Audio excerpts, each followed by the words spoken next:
الرحمن الرحیم، جوانوں کو میری آواز سہار دے، جوانوں کو میری آواز سہار دے، پھر ان شہین بچوں کو بالو پر دے۔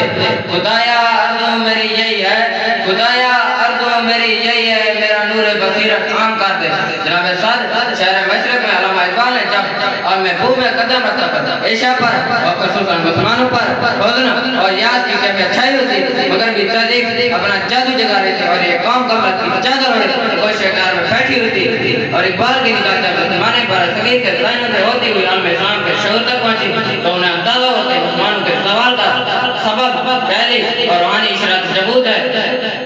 اور اقبال نے اپنے شاعری کے ذریعے نوجوانوں کو باور کرایا کہ جب ان میں روح انقلابی ابھرتی ہے تو ان کو نظر آتی ہے منزل آسمانوں پہ، جب اس نگاہ خاکی میں ہوتا ہے یقین پیدا، جب اس نگاہ خاکی میں ہوتا ہے یقین پیدا تو کر لیتا ہے بالوں پر وہ علمین پیدا۔ سامعین کرام، علامہ اقبال جہالت کے آسمان پر ایک ایسا روشن ستارہ بن کر چمکے کہ مسلمانوں کی ڈوبتی ہوئی کشتی کو ایک مضبوط سہارا مل گیا اور اقبال نے ان کو مسلمانوں کے ہلاک وطن کو شمع جلا کر روشن مستقبل کا راستہ بھی دکھایا۔ پرواز ہے دونوں کی اسی ایک فضا میں، پرواز ہے دونوں کی اسی ایک فضا میں، گرگل کا جہاں اور شہین کا جہاں اور بس سلام۔